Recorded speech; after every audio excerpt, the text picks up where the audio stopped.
pueblo es uno de esos lugares donde la emoción más grande de los últimos 50 años fue cuando instalaron los semáforos. Unas 7.000 almas, más o menos un par de cientos, lo llaman hogar. Y no es probable que vayan a llamar así a ningún otro sitio en un futuro próximo. La gente que vive allí no suele ser del tipo que se muda.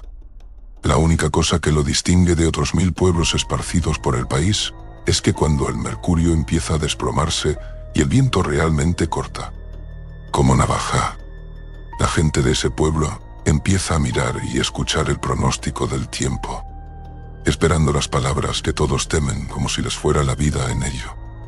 Porque en ese pueblo, mi pueblo, así es, Tyler Scorgi habría pasado por la vida sin dejar apenas huella en el mundo.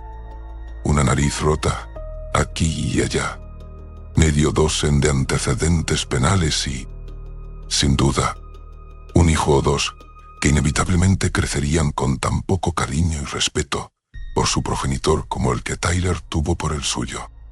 Criarse en ese pueblo a mediados de los 70 no ofrecía mucho que hacer, aparte de emborracharse, colgarse y meterse en peleas. Y Tyler Scorgi tenía todas esas casillas bien marcadas. El invierno del 75 llegó un poco antes de lo habitual y pilló por sorpresa a la mayoría por aquellos lares. No habían sacado las cadenas para la nieve de su retiro veraniego.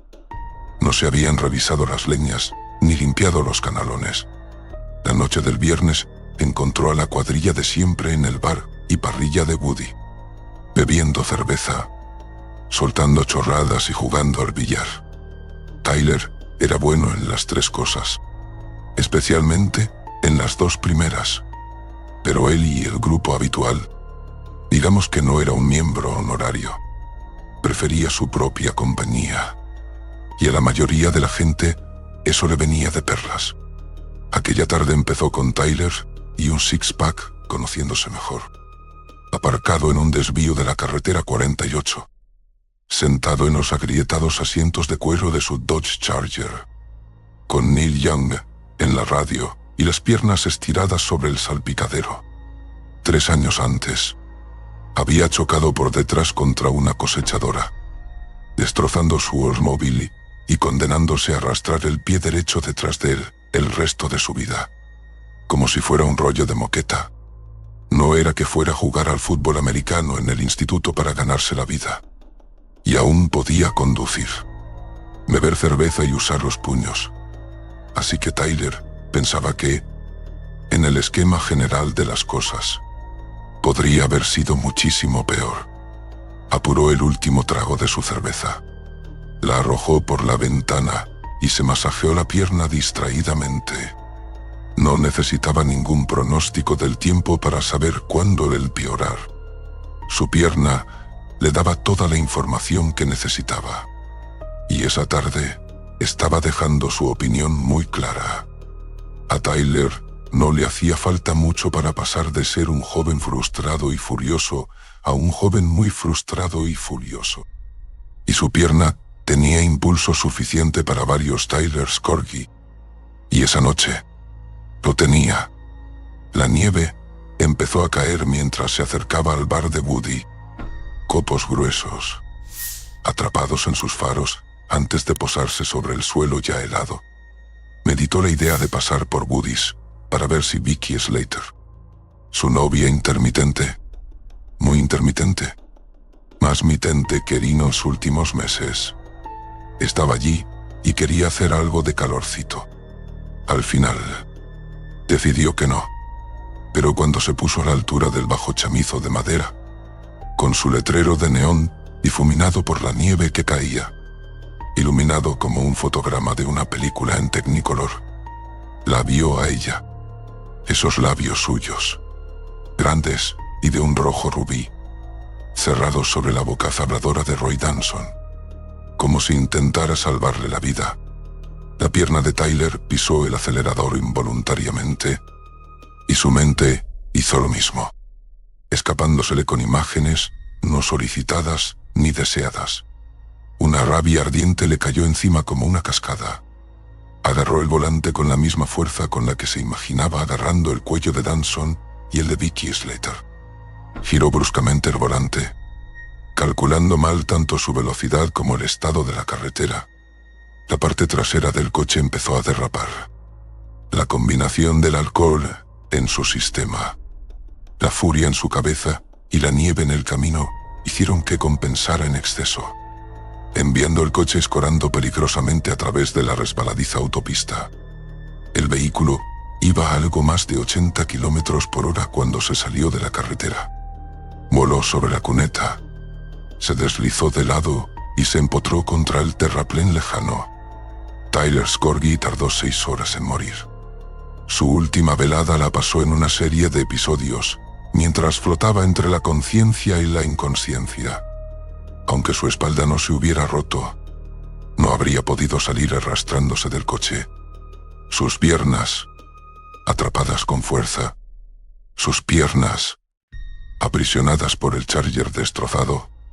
En momentos de relativa claridad, su mente lo atormentaba con imágenes de Danson y Vicky Slater, mientras que el resto del tiempo, un dolor ardiente recorría su cuerpo destrozado. Su mente era una cacofonía confusa de imágenes, acciones y pensamientos violentos. La nieve siguió cayendo, cubriendo como un manto el techo de Woody's, la carretera 48 y el Dodge Charger rojo. Dentro, el cuerpo aplastado de Tyler Scorgi, agarrado al volante, con una mueca llena de odio grabada en su rostro. Incluso en la muerte, las primeras huellas aparecieron 3 años después. El padre de Sally Madison fue el primero en verlas cuando abrió las cortinas, suspirando ante la idea de tener que pasar la mejor parte de la mañana del sábado paleando nieve. Contaría a su mujer, a la policía, a los periodistas locales y a cualquiera que le preguntara por ellas en los días y semanas siguientes, que había muchas cosas que le inquietaban de aquellas huellas, marcadas a fondo en la nieve virginal. La primera era que solo iban en una dirección.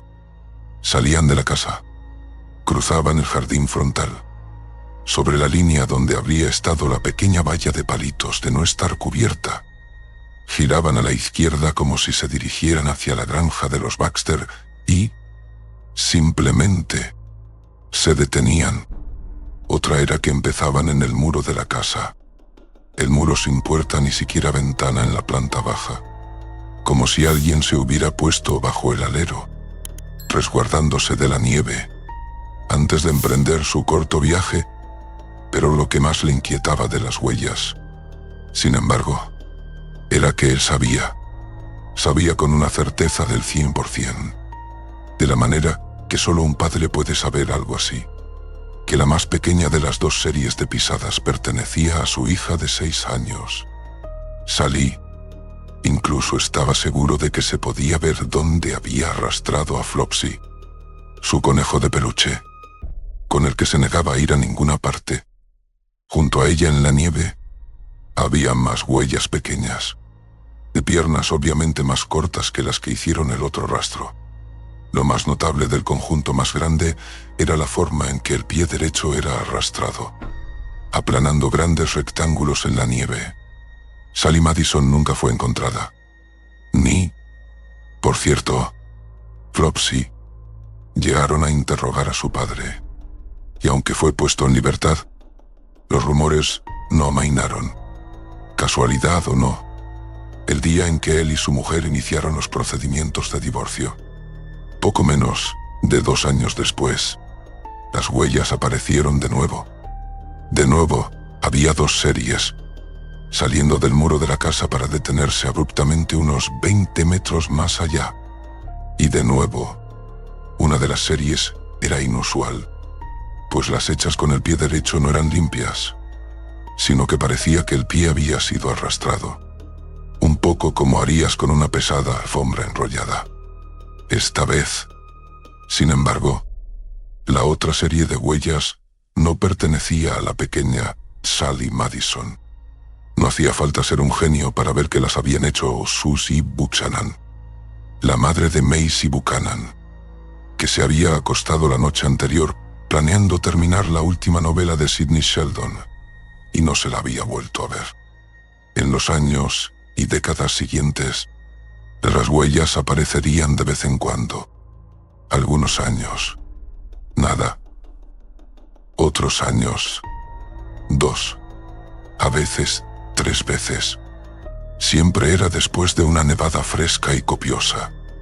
Siempre empezaban en el muro de una casa, alejándose 20 o 25 metros, para terminar tan súbitamente como habían comenzado. Una serie siempre se caracterizaba por la huella derecha, que parecía haber sido arrastrada por la nieve, mientras que la otra serie era siempre diferente y siempre pertenecía a una persona. Normalmente, una chica o una mujer, que había vivido en la casa de donde salían las huellas y que jamás volvería a ser vista. Mucha gente decía que las huellas, las de la pierna derecha lisiada, pertenecían a Tyler Scorgie, que había vivido en el pueblo varios años antes y había muerto cuando su Dodge Charger se salió de la carretera 48 durante una tormenta de nieve. Incluso había quien afirmaba que se llevaba a la gente a un buen lugar, un sitio feliz, sin dolor ni miseria. Pero aquellos que habían conocido a Tyler Scorgie, o que lo habían tratado, sabían que no era así.